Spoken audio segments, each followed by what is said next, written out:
안녕하세요. 디스멘털입니다. 여기 식사도구 역사상 가장 이질적이고 위험한 물건이 하나 있습니다. 무게 30g, 재질은 차가운 금속, 형태는 납작하게 눌린 타원형. 하지만 이것은 무기가 아닙니다. 우리가 매일 삼시세끼 입으로 가져가는 쇠젓가락입니다. 아시아 젓가락 문화권인 중국, 일본, 베트남, 태국 등등 그 어느 나라를 가도 밥상 위에서 새소리가 나는 나라는 없죠. 한국인들의 유별난 금속 사랑은 비단 요즘 일만이 아닙니다. 구한말 조선을 찾았던 서양 선교사들조차 조선인들은 무겁고 미끄러운 노쇠 막대기로 콩을 짚는 신기한 손재주를 가졌다며 경악을 금치 못했으니까요. 그들에게는 밥 먹는 도구가 아니라 마치 정교한 수술 도구처럼 보였던 겁니다. 그렇다면 왜 우리는 이토록 가혹한 도구를 선택했을까요? 남들은 가벼운 나무로 편하게 먹을 때 한국인은 왜 굳이 손가락에 굳은 살에 박이는 고통을 감수하며 쇠를 고집해온 걸까요? 여기에는 우리가 모르는 거대한 비밀이 숨어있는 것은 아닐까요? 이 비밀을 풀기 위해선 먼저 젓가락 모양부터 살펴봐야 합니다. 겉보기엔 다 비슷해 보이는 한중일 삼국의 젓가락이지만 그 재질과 모양을 현미경처럼 들여다보면 완전히 다른 목적을 가지고 설계됐습니다. 우선 중국을 보겠습니다. 중식당에 가면 나오는 젓가락을 떠올려 보시면 아주 길고 끝이 뭉툭합니다. 그리고 대부분 나무나 플라스틱으로 만들어져 가볍습니다. 이유는 중국의 식사 문화에 있습니다. 그들은 커다란 원탁에 둘러앉아 가운데 놓인 요리를 각자의 접시에 덜어 먹습니다. 멀리 있는 요리를 집어오려면 팔을 뻗어야 하니 젓가락이 길어야 합니다. 또한 기름진 볶음 요리가 많기 때문에 미끄러지지 않으려면 표면이 거친 나무나 대나무가 필수적입니다. 일본은 어떨까요? 이자카야나 일식집에서 주는 젓가락을 자세히 보면 한국보다 길이가 짧고 음식 닿는 끝부분이 바늘처럼 아주 뾰족합니다. 일본은 전통적으로 독상을 받고 밥그릇을 손에들 입 가까이 대고 먹는 문화입니다. 그릇과 입의 거리가 짧으니 젓가락이 길 필요가 없습니다. 대신 그들은 생선을 주식으로 합니다. 생선살 사이사이의 미세한 가시를 정교하게 발라내려면 끝이 뭉툭해서는 안 됩니다. 그래서 끝을 아주 뾰족하게 깎은 나무젓가락을 선호하게 된 겁니다. 그렇다면 한국은 왜 하필 쇠일까요? 이에 대한 답 역시 우리의 밥상 위에 있습니다. 한국인의 식문화를 정의하는 두 가지 키워드, 바로 국물과 발효입니다. 보글보글 끓는 뜨거운 찌개, 붉은 고춧가루 양념이 범벅된 김치, 그리고 냄새가 깊게 밴 된장과 간장. 만약 이런 음식들을 나무젓가락으로 매일 먹는다면 어떻게 될까요? 나무의 미세한 틈 사이로 국물이 스며듭니다. 고춧가루 물이 들어 붉게 변색되고 찌개 국물을 머금은 나무 속에서는 세균이 번식하기 딱 좋은 환경이 만들어집니다. 오래 쓰면 썩거나 냄새가 나기 십상이죠. 우리 조상들에게는 편리함보다 더 중요한 가치가 있었습니다. 바로 위생입니다. 그래서 선택한 것이 금속인데요. 펄펄 끓는 물에 삶아도 끄떡없고 아무리 붉은 김치 국물에 담가도 쓱 닦아내면 그만인 소재. 노쇠나 은 그리고 현대 스테인리스가 우리의 식탁을 점령하게 된 이유이기도 합니다. 특히 조선왕실에서는 비소 같은 독이 닿으면 검게 변하는 은수저를 사용해 암살 위협을 감지했습니다. 이런 왕실과 상류층의 금속 식기 문화가 민간으로 퍼지면서 무겁더라도 깨끗하고 오래 쓸 수 있는 쇠 선호 사상이 굳어진 것으로 분석됩니다. 가족의 입으로 들어가는 도구이기 때문에 손가락의 피로보다는 청결함을 택한 한국인 특유의 깐깐함이 엿보이는 대목입니다. 하지만 의문이 하나 더 생깁니다. 위생 때문에 쓰는 건 알겠는데 잡기 편하게 둥글게 만들지 않고 왜 하필 손가락 아프게 납작하게 눌러놨을까를 말이죠. 실제로 중국이나 일본의 젓가락은 단면이 원형이거나 사각형이라 손에 쥐기가 편합니다. 반면 한국의 젓가락은 위아래가 납작하게 눌려 있어 오래 쥐면 손가락 사이에 자국이 남습니다. 여기에도 비밀이 있습니다. 한국은 전통적으로 바닥에 앉아 생활하는 좌식 문화입니다. 부엌에서 밥상을 차린 뒤 그 상을 들고 안방이나 사랑방으로 이동해야 하죠. 일본처럼 다다미가 아닌 문지방이 있는 한옥 구조의 특성상 문지방을 넘을 때마다 그릇들은 춤을 춥니다. 만약 이때 젓가락이 둥근 쇠막대기였다면 어떻게 됐을까요? 무게가 믿는 쇠젓가락은 마찰력이 없어 떼굴떼굴 상위를 굴러다니다가 바닥으로 떨어졌을 겁니다. 그래서 우리 조상들은 구름을 방지하기 위해 납작하게 눌러버렸습니다. 단면을 납작하게 만들면 상위에 착 하고 달라붙어 굴러가지 않으니까요. 물론 여기에는 금속을 불에 달구고 망치로 두들겨 만드는 방짜기법의 특성도 한몫했습니다. 두드려서 펴는 과정에서 자연스럽게 납작한 형태가 나오기 때문이죠. 결국 위생을 위한 금속 소재 선택, 그리고 밥상을 나르는 생활 양식, 이 두 가지가 결합해 우리는 지구상에서 가장 무겁고 가장 잡기 힘들며 가장 미끄러운 납작한 쇠젓가락을 쓰게 된 것입니다. 하지만 우리 조상들도 몰랐을 겁니다. 단지 깨끗하게 밥을 먹고 싶어서 젓가락이 굴러떨어지는 게 싫어서 만들었던 이 불편한 도구가 훗날 대한민국을 먹여 살릴 반도체와 첨단 기술의 원동력이 될 줄은 말입니다. 이제 과학의 영역으로 들어가 보겠습니다. 여러분은 포크로 소시지를 찍을 때와 젓가락으로 콩자반을 집을 때 우리의 뇌가 얼마나 다르게 반응하는지 아시나요? 포크는 단순합니다. 목표물을 향해 직선으로 날아가서 푹 찌르면 끝입니다. 주먹을 쥐는 것과 비슷한 단순한 근육 수축 운동이죠. 하지만 쇠젓가락질은 차원이 다릅니다. 마치 내 손가락 끝에 또 다른 관절 두 개를 이식해서 움직이는 것과 같습니다. 손가락들이 각각 다른 방향으로 힘을 주며 두 개의 쇠막대기를 지렛대 원리로 제어해야 합니다. 이 단순해 보이는 동작 하나에 손가락 관절 30개와 미세근육 60여 개가 동원된다고 하죠. 특히 한국의 젓가락은 가벼운 나무가 아니라 미끄럽고 무거운 쇠입니다. 표면 마찰력이 거의 없는 쇠젓가락으로 둥글고 미끄러운 콩을 집어 올리려면 너무 세게 쥐어서도 안 되고 너무 살살 쥐어서도 안 됩니다. 콩이 틱틱 튕겨나가지 않게 하려면 밀리초 단위로 손끝의 압력을 끊임없이 조절해야 합니다. 이 과정에서 우리의 대뇌는 엄청난 양의 연산 처리를 수행합니다. 운동 중추와 감각 중추가 그야말로 폭발적으로 활성화되는 것이죠. 캐나다의 신경외과 의사 와일더 펜필드가 그려낸 뇌지도 호문클루스를 보면 놀라운 사실이 드러납니다. 우리 뇌의 운동 영역 중 손과 손가락이 차지하는 비중이 무려 30%가 넘으니까요.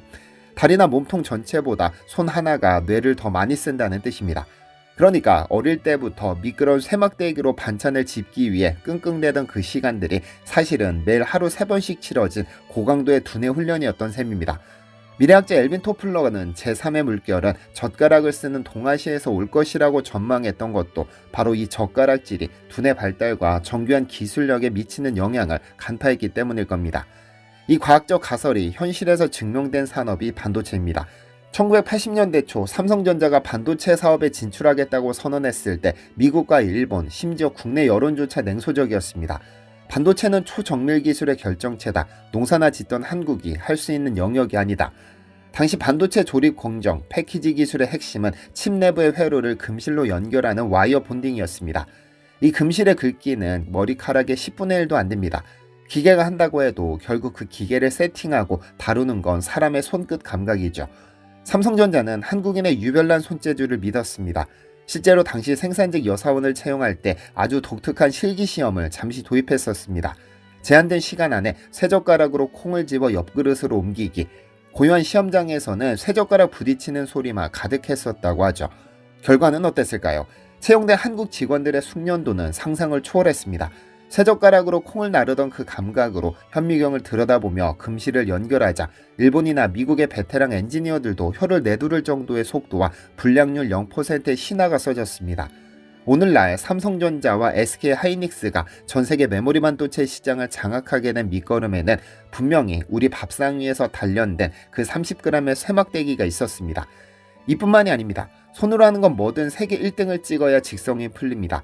기술의 올림픽이라 불리는 국제기능올림픽.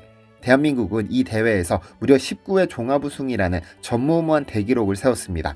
이미 국가와의 격차가 너무 커서 한국은 외국인을 데려다 쓴다는 말이 나올 정도였습니다. 기계를 깎고 용접하고 회로를 만지는 그 모든 섬세한 작업에서 젓가락으로 단련된 한국인의 손기술을 당해낼 재간이 없었던 겁니다. 이 모든 것은 우연일까요? 아닙니다. 우리가 매일 식탁에서 무심코 행했던 젓가락질이 사실은 세계 최고의 엔지니어가 되고 세계 최고의 의사가 되기 위한 매일의 훈련이었던 것입니다. 과거에는 한국 식당에 온 외국인들이 쇠젓가락은 너무 무겁고 불편하다며 나무젓가락을 달라고 불평하곤 했습니다. 하지만 지금은 분위기가 완전히 달라졌습니다. BTS가 영화 기생충과 오징어 게임의 주인공들이 쇠젓가락으로 밥을 먹는 모습이 전 세계로 송출됐습니다. 이제 그들에게 쇠젓가락질은 불편함이 아니라 도전하고 싶은 힙한 문화가 됐습니다. 세계 최대 쇼핑몰 아마존에서는 코리안 찹스틱스가 불티나게 팔리고 있고 유튜브에는 서툰 솜씨로 쇠젓가락질을 연습하며 콩을 집어올리는 외국인들의 영상이 넘쳐납니다.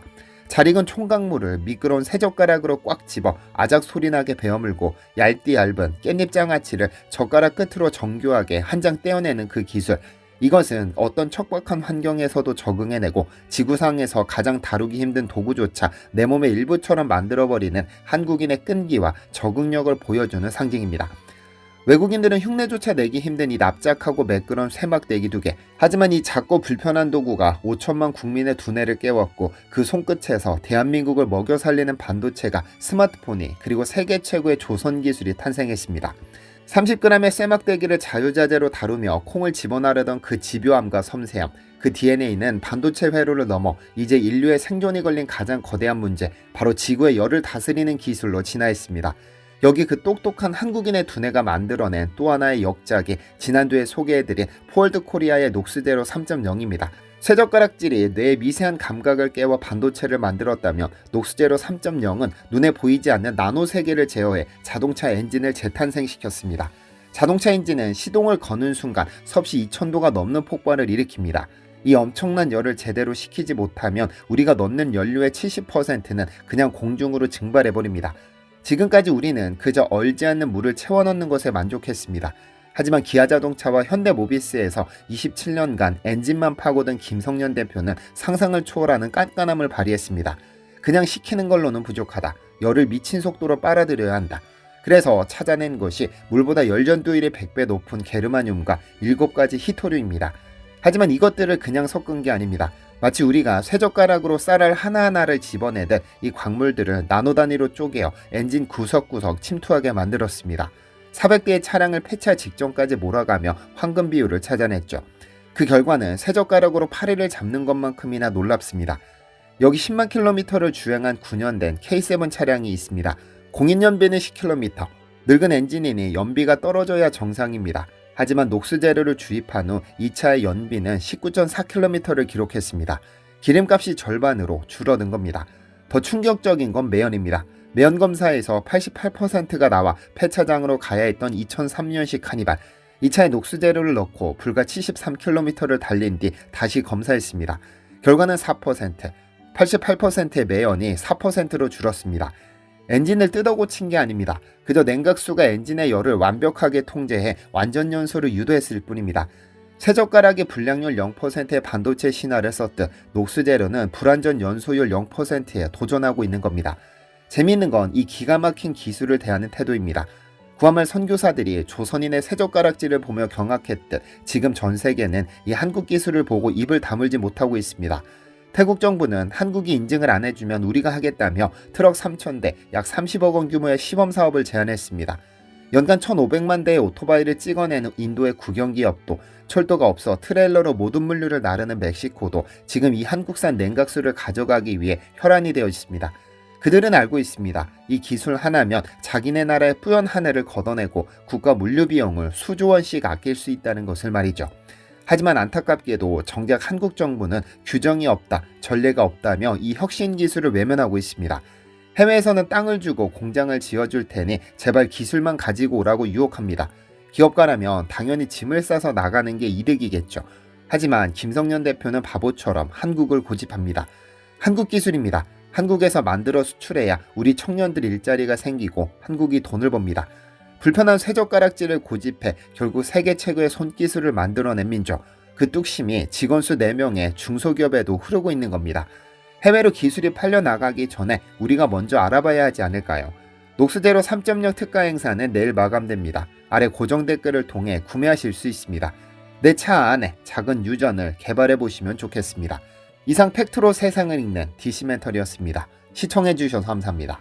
디시멘터리에서는 여러분의 제보를 기다립니다. 제 채널에서 다뤘으면 하는 뉴스 또는 널리 알려졌으면 하는 영상은 디시멘터리 네이버닷컴으로 제보해주시면 소중히 제작하겠습니다.